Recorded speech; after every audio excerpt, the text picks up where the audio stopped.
So roles is a very crucial thing. It's not exactly very complicated, guys, but very important when you are working with Chef and also Puppet, because the name, I think it's the same in Chef and Puppet both. The concept is also very similar, and the functionality is also very similar for these things. If you remember, we spoke about the Chef architecture, right? We start at the top with Chef server, then the next level is organization, then we have the next level as environments, then we have roles, and within roles you have nodes, and roles and nodes both can contain your recipes, right? Recipes and run list. So roles is basically a way to segregate your servers. If you have a very big infrastructure, say 200, 500,000 nodes, then this helps you in segregating the types of servers you have.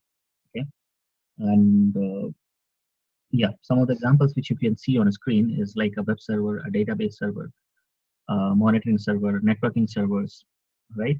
DB servers. So any of these things, even within DB, you can divide, say MySQL DB servers, database cache servers, Ubuntu, on this one, MongoDB servers. So you can divide your infrastructure in the logical way, and you can manage all those servers. So suppose you have a recipe, you need to implement on all the web servers. So instead of targeting all the nodes, you make a name as web server, the role, and then you implement that recipe or the run list for the role. So it will automatically cascade down to the each and every node. It will work fine for them, right? So that's how you segregate. I think if any of you is familiar with how Active Directory or Exchange and all these things work, the groups concept, you have users and groups. So roles is a way of implementing groups, the way you do in Active Directory, or even in, for example, a very basic example. If I take, you have operating systems, right? So you have Linux and Windows, both side. If you see, when you manage permissions, user permissions, you typically don't assign permissions to a user, right? Rather, what you do is you create a group and you add users to that group, and you assign permissions to the group instead of the user. That way, if you have one user, or if you have 10 users, or if you have 100 users, doesn't make a difference. If you want to make changes to all of them, you just make the changes to the group, and it will automatically cascade down to the end users, right? So in theory, that's very similar. We want to manage multiple nodes with the help of roles. So this helps you in segregating your infrastructure, right? So as you can see, roles allow you to conveniently encapsulate the run lists and attributes required for a server to be what you already think it is. Yeah, the second line is more important. In practice, roles make it easy to configure many nodes identically without repeating yourself each time. So if you have to create 10 web servers, or say for example, you have say 10 database servers, and a new database administrator joins, and you want to create a user on each of the node for this user, right? So say the user name will be same. Say for example, a DBA1 if you are giving. So instead of creating a user on each of the nodes separately, you create a recipe for the user creation, say using the user package, a user resource, and you run that recipe against a run list, which is for the role, right? So all the nodes will take effect from it, right? So let's see things in action. What happens is we have some best practices, like for example, roles live in your Chef repo. So what happens? We have actually multiple ways to create roles. Okay, one of the most common ways to create, I think I showed you guys, I'm not sure, is to check. I need to visit the one. No, not this. So let's just log into the one, to the Chef server. So we have API. Sure.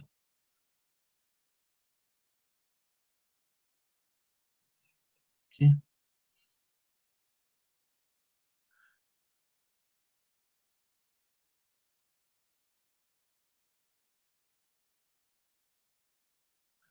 Yeah. So what you need to, we have all these nodes, right? On in our Chef infrastructure. As of now, we have these three nodes. Within policy, you can actually check it out. You have cookbooks, roles, data bags, environments, right? So the roles over here, you can just come over here. I already have a test role. You can simply click on create, and you can give a name, say my role. You can put a description to show how role is created. So I create um, a role. I can actually assign the run list directly to the role. So what I can do, and important thing, guys, in a roles run list, I can have another role as well. So if you see here, I have a test role, and I can actually go ahead and assign this over here. So whatever recipes or whatever is the run list for this role, that will take effect over here, right?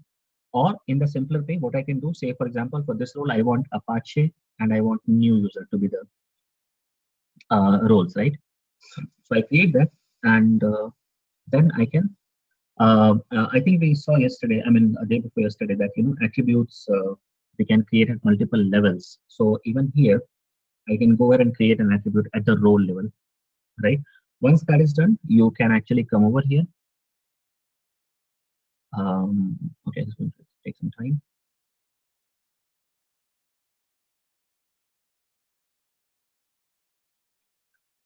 Once I do that, I create, right? If you see here, we have all these things. I have the description and I have this run list, which is nothing but the list of recipes to be applied, right? Once this is done, once my role is created, what you do is you just come to the node and you assign this node a role. So for example, GitLab 1, if I want this role to be assigned, I just go ahead and do this. I remove it from here. I bring it here, right? So this role will be assigned, right? So now if I go ahead and I'll not save it for now. What will happen now if I assign a role, that my role to this particular node? So in this run list, whatever is the run list for this role, actually those policies or those recipes will take effect. So over here, as we saw that we have these two recipes, so these two will take effect for that role, right? This is the GUI way of creating a role, right? But this is not exactly the preferred way, right? And as you can see here, you can create, you can keep it in the roles directory of your chef repo. You can create via the API and knife, but it's nice to be able to see in your source control directory. So basically what you're doing, you create a role inside chef repo because you want that to be versioned, okay? So, and since, as we discussed earlier, that chef repo is basically we are keeping a repository inside the Git repository. So it's getting versioned every time, right? Whenever you commit, it is getting versioned. So you have a history as well if you do that. That you will not get if you create the role manually from the GUI, right? So let's see the other way. How we do is again very simple. We go to the workstation, okay, and sorry, not this one, and we are inside the chef repo. And if you see the last folder, we have the roles folder, right? Over here we have the. If it is not there, we will go ahead and create it. Okay. In our case, we'll just go inside because the role is already created. Let's see what is there already inside. We just have a starter.rb. So what we need to do in order to create a new role, we need to just create a new file. So vi will give the name as webserver.rb, right? We have the editor now, so we will update that. That is the name, description, server.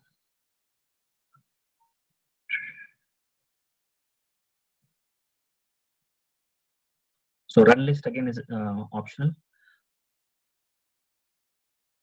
Apart from the name, everything else is optional, right? You can keep all the things as blank.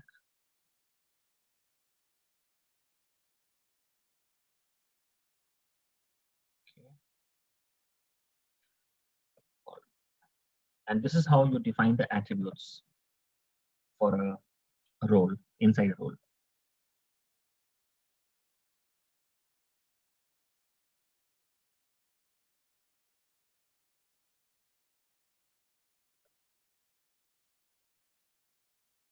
This is a nested attribute which we are defining.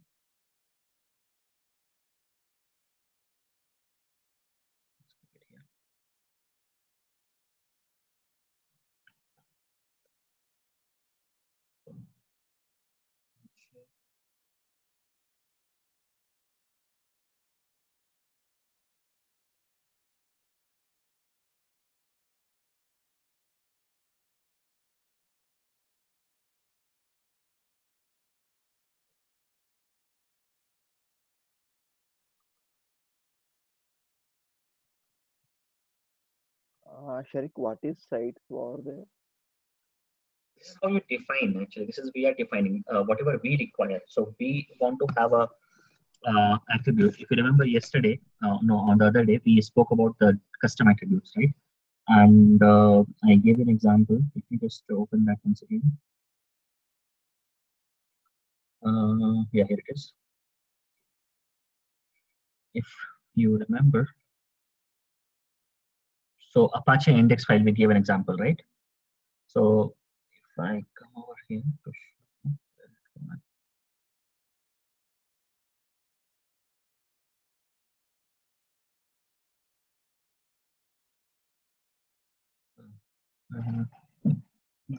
here, I think it was in this one. Sorry, it's the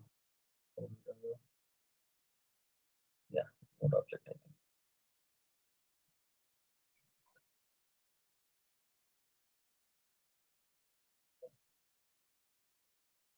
Just trying to recollect where it go, man. Um,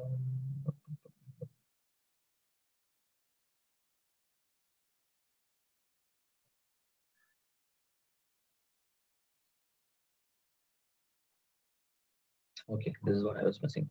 See, you create uh, an attribute like this. So this is the attribute name, right? So depending on your requirement, you define that way, right? So this is the attribute name and this is the attribute value, right?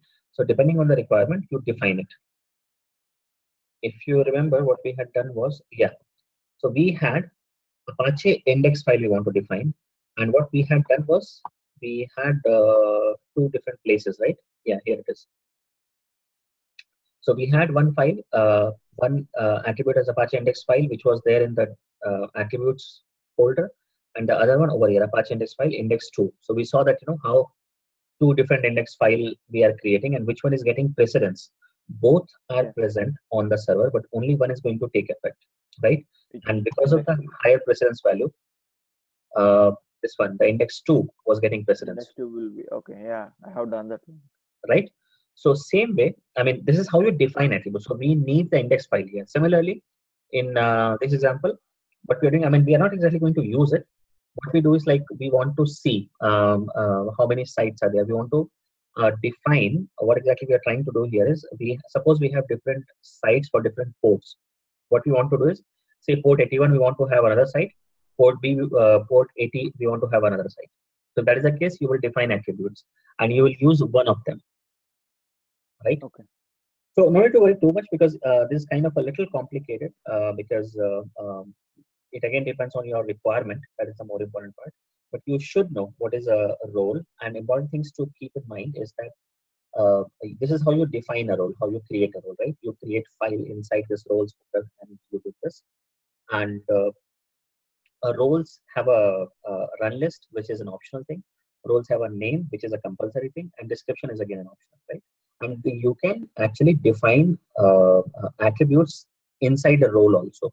That is what it is trying to show. We'll not be using it any which ways, but this is how you define it if you need to.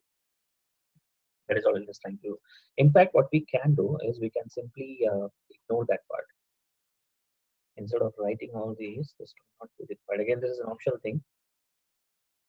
So yeah, so I think this much should be fine. Let's just save it and see what happens. Okay. All right, so that is saved. Now what we will do, sorry, not this one. So yeah, you can set the default node attribute within a role. That is what it is trying to show.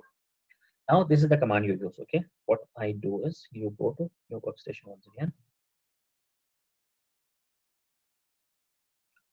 and you do knife role from file, and then you give that name. So when you just need to give the name, server.rb, because it will automatically go inside that location roles folder. It will go and check for this web server file.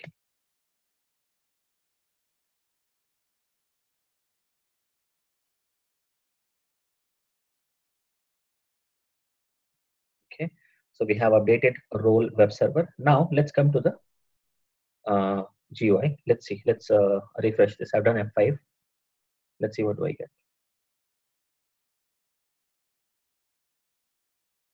Yeah. So if you see now, you have a web server role, right? And it has got a run list of Apache. And this is what we mentioned in the folder. I mean that file, web server.rb file. If I do a cat, so only these three things we mentioned, right? Name should be web server, description is web server, run list is Apache. So name, you can see web server, description is web server again, and it contains the Apache in there in that run list. So this is how you create a role from the command line. So this command you should remember. Sorry, not this one. In here, right? So the command is how you create from the command line. Knife role from file and the file name. You don't need to give the exact path, because the moment you mention knife role, it will go ahead and directly check the roles folder. Okay, it will go inside that folder and check things. So this is the second way of creating your roles folder, right? Now, once a role is created, you can actually go ahead and check that on your command line again. Sorry. Right? What you do is nine role show. This is the name we have given, right? We have given the same name. So if I come over here,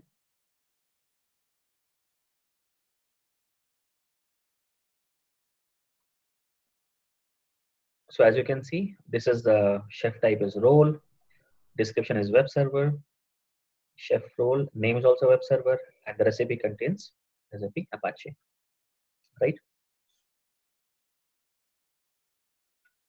And the other way is, suppose you don't know. This is a situation wherein you actually want to know. If you remember, we have actually given ahead, and Apache recipe is part of this one as well as my role, right? Now, what we want to do is we want to find out Apache recipe is part of which roles run list, right? So how we find it? Knife search role run list. Sorry, recipe. This is the format how you give the search string, right? This will give you the result, which are the roles which contains the recipe named Apache. In our case, we have two such roles, so it should give you both the results. Let's see what happens. Just expand it. Yeah, so as you can see, it gives you this web server role as well as this my role, right? And it gives you the run list. So in this case, only Apache is there in the run list. In this case, I have two recipes in the run list. So it gives you both the details. So this is how you search with for the role. And again, this is just, what do you call it? Situation specific. When you have certain demand that you need to search for one or two roles, one or two recipes, you don't need to worry. And you don't need to search anything. But this is only for the big infrastructure where you already have a lot of chef cookbooks and roles and all. And you don't know where you have put what. If you want to search with that, then you can do this, right? And yeah, this is the GUI way of doing things. Same thing, what you can do is you can edit the run list, right? This we have already seen. Now we have this web server role. What I can do, initially I assigned only Apache, this role. I can actually go ahead, come over here, edit run list, and I can edit as per my requirement, right? I can just drag and drop. And as I told you guys, we can actually put a role inside a roles run list. So I have this web server role. I can keep my role as part of the run list. Now, what I want to explain, an important thing to you guys is this. Suppose I do this, Apache and my role, right? What will happen? Um, uh, if you remember, in my role, you again have Apache once again, right? You have Apache and Apache test. So what will happen? Um, let's take this example.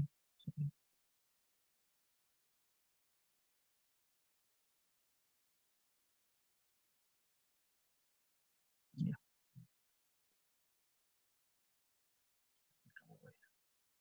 Okay, so I have my role. One role is web server. Before that, I have a role called my role, which contains Apache and Apache test. And I have a web server role, which contains Apache and my role. So now what will happen is my role will be further expanded, right? Because my role contains further recipes. So this will be expanded. And my role will in turn become Apache test. Right? Now, if you see what is happening, Apache is coming twice. This particular recipe is coming 2 times because we have added it directly, as well as we have, this is part of the run list of the other role which we have added, right? So what will happen during the runtime, this will be taken only once. Okay, first of all, it will be taken only once. And the second thing is only the first instance will be running. So this one will be removed. Say, for example, had it been the other way around, say if it was like this. Say it was like this. So this will become now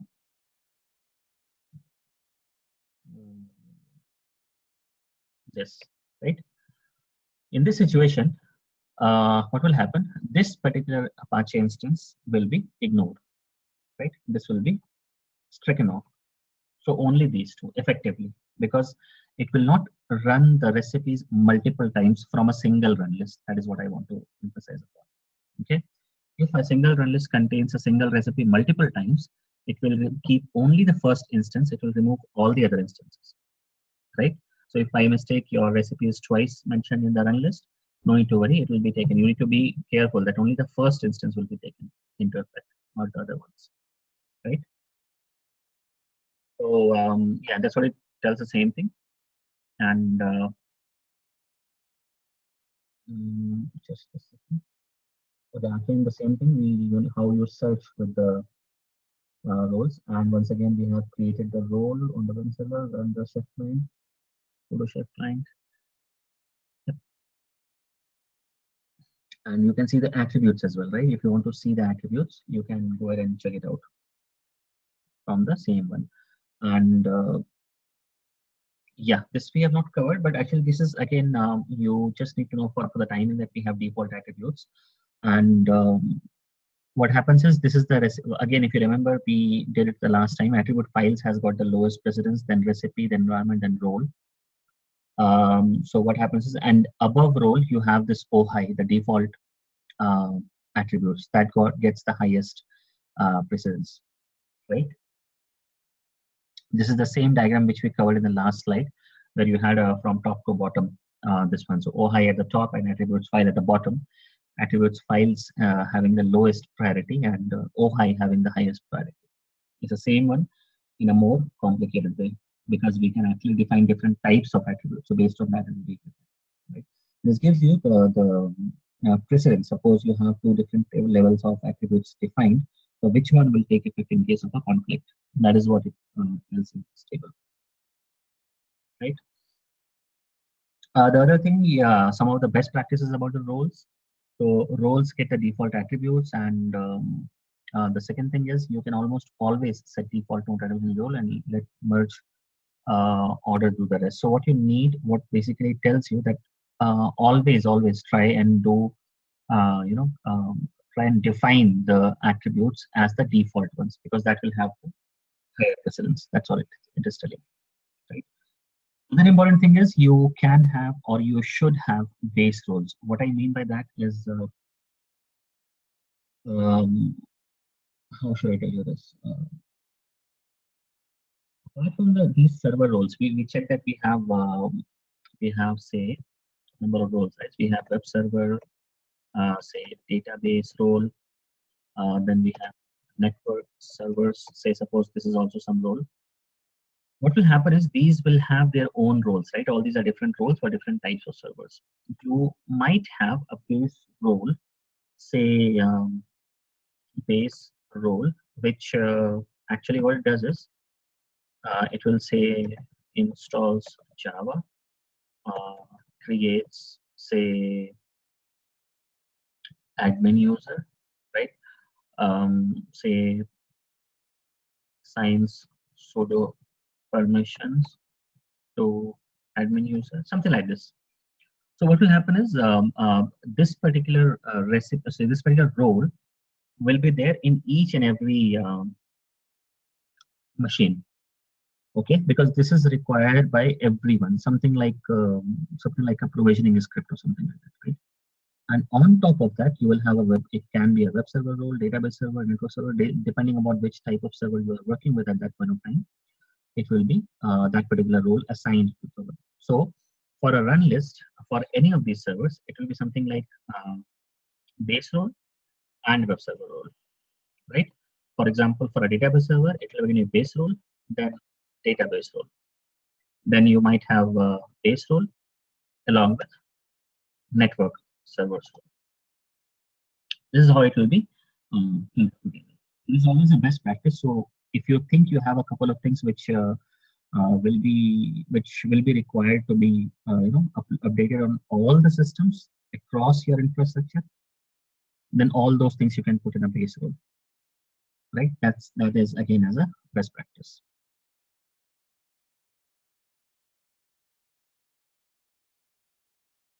So this is again an exercise, guys. What you can do, you can do it yourself. Create a role, and once again, what you do is you do this with the help of the knife command or the command line. You create a roles base.rb file inside roles folder, right? The way we did for web server role, correct? So this one. So inside chef repo, you will have a roles folder. Go inside that folder and create all these files. As of now, I have only web server.rb. So I can actually go ahead and create, say, vi base.rb. I can do that, right? And I can edit this one. So what I can do is I can just put like, say, name, base, description, base, server role, run list is recipe, MOTD, is again a recipe which is present on your system, right? And another recipe, we don't have users recipe, so we'll put it as say, let it be there because this is not Apache, we can't put here. So something like this. So what I can do is I can do, right? Once we have this, we can actually the same step we can start again, right? So knife role from file base.rb might give you an error. Let's see what happens. Because the run list which I have mentioned, those recipes are not present. Okay, it has created. Now if I do a knife role show base,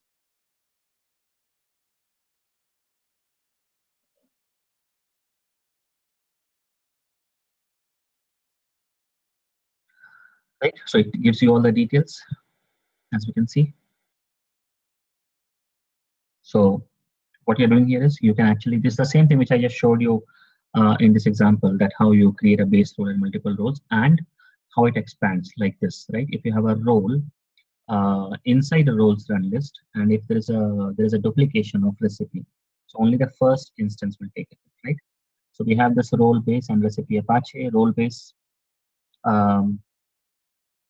Okay, this we have done already, right? Yeah, this is what it talks about. Chef will only execute a recipe the first time it appears in the run list. So be explicit about your needs and expectations, either by nesting rules or using include underscore recipe. So this is again a way of actually creating a recipe and creating dependencies. We can use include underscore recipe, right? So this is again an exercise for you guys. Whatever we have created, so inside that role, web server role, you remove everything. Only keep one or two roles. So this is again a kind of permutation combination thing. You work with a number of things and just practice, right? And once you do this, you should be comfortable with these things. What is a role? What makes for a good role? How do you search for roles with a given recipe, right? For the first question, what is a role? You actually can tell that role is something which helps you segregate the types of servers, right? Some of the examples can be web server, can be database server, networking servers, right? What makes for a good role? Uh, you create roles as per the requirements, and that is why, as a best practice, you have a base role as well, right? So depending on your requirements, you segregate things, and that what makes a good role, right? A role should be logical in their approach, right? How do you search for roles with a given recipe in their list? So we just saw that, right? How do we make search command? How we use for a specific role? I mean, a specific recipe to be found. Whichever roles contain that recipe, you will get that, right? So that command which we spoke, let me just show you again. It should be okay, not here. Yeah, this is the command I'm talking about, right? So this is how you find a recipe. And how many times will chef execute a recipe in the same run? So as I said, if you have multiple occurrences of a single recipe, it will run only once, not the other time, right? In a single run list, one recipe can be there only once. Even if it is more number of times, it is not going to be executed, right? So any questions, guys, so far?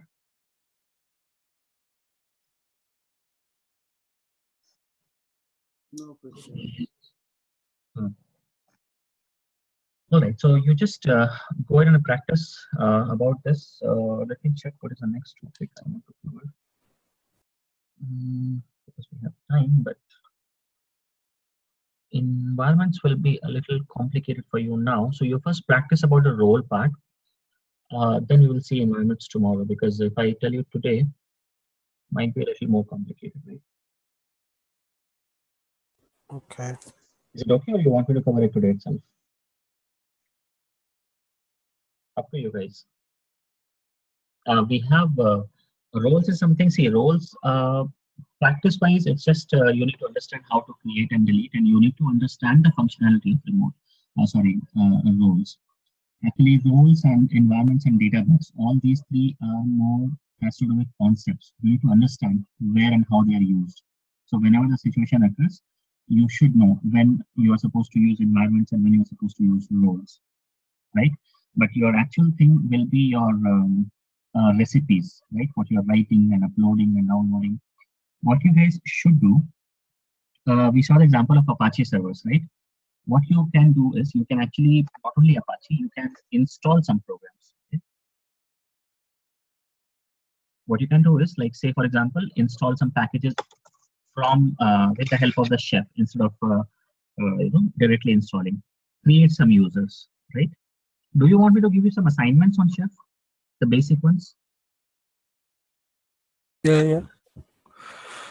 Okay, let me give you a couple of scenarios. What I'll do, I'll send you a mail afterwards, after an hour or so. I'll give you a couple of scenarios, okay? Some tasks, basically, which you're supposed to do through chef. That will help you understand chef requirements more. Will that be good? Yeah, challenging. Sure. Okay, I think that was Karamo, right? Yeah. Okay. You came silently, huh? All right. Yeah. I didn't want to interrupt. Okay, so as I said, let's keep environments for today. We'll not start with environments today because this will again be a new topic. So might be again concept is very simple, but you need to understand a couple of things. So practice with the role part, and I'll send you a couple of assignments to do on Chef, right? Very basic ones, creating a package, creating a resource, and all those things, right? And let's see how you fare. And once you come up with your questions, then we can discuss more about it, right? Now, actually, we are at a stage, guys, where there are not a lot of new things to be learned. It's more about the practice. The more you practice, the more problems you face, the more you will learn, right? Concept wise, we have covered most of the fundamental aspects of Chef. There are a couple of things. In fact, there are a lot of things at the advanced level. But for the fundamental point of view, we have covered most of the things except this environments and database, data labs, which I'll be covering tomorrow and a day. I mean, tomorrow and coming days, right? So now it's more and more about the practice part in Chef, right? Yes, that's right. I mean, for me, to be honest, I feel a bit guilty because I have a lot to do as well. So that's why. But I will be willing to learn. In the long run, I will update you about what I learn. I know it's gonna be slow compared to others, to be honest. Mm-hmm. But I don't have that much time to dedicate to it. Like, Right, right. Just a second. yeah.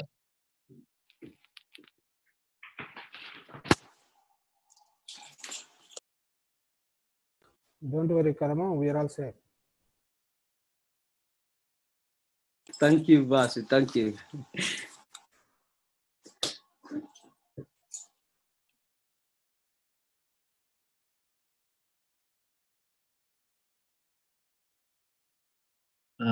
Yes, sorry about that, guys. Yeah, so right, Kramo, it's more about practice now. And yes, see, Chef is actually a very big topic. We just started actually.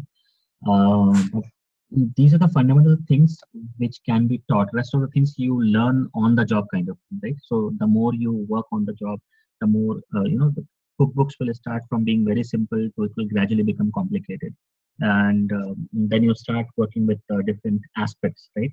Initially you might not use roles and environments, but you start using it once in a while, and once you start using it you will see the benefits of it. So it's more and more about practice now, right? So I think instead of covering a new topic, if I give you a couple of things to do in Shift, that is going to help you more, right? So I'll do that. So yes, one thing I'll tell you guys, since all of you have now environments, so as a what I'll do, what you need to do actually, Chef repo you have, right? So what you guys need to do, create another chef, another Git, another machine where you install Git and synchronize this chef repo into that machine.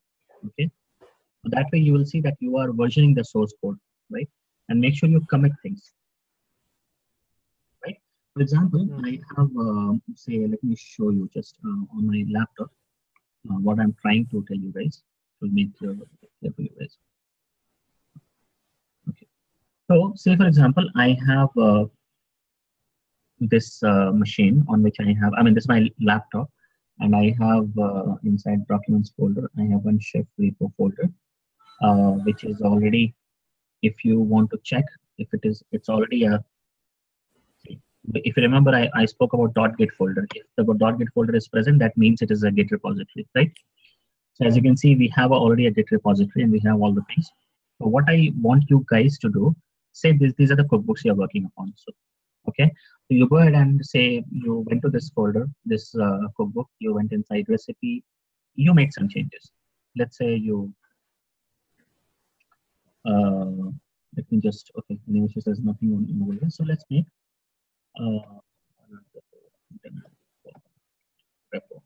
okay, I make the changes, I control S, then I close it, right? So I have this one as a change, right? So this is how you should work. Your Git should already be synced. Now what you need to do is, you need to just do, once you make any changes, you do a Git sync. That's what I'm doing through on GUI, but I encourage you to do it through the command line, the same thing, right? So now I have this one, Git commit to be done. Actually, I first need to commit. So I did that, right? test commit. I hope you guys still remember Git, or you have forgotten. You can remember. Right. So this will make a refresher for you also. So I have committed the code. Now I'm going to push it. Right. So once I push it, it will go to the actual machine where I have all these things here. As of now, this is not going to work because this is there on my office machine. Right, server is in Git, so I am not connected to the VPN. So, but you get me what I'm trying to tell you guys, right? So this is Yeah, how you should be definitely. doing. This will be the first task, and then I'll send you some assignments to be done in Chef, which you should be able to do.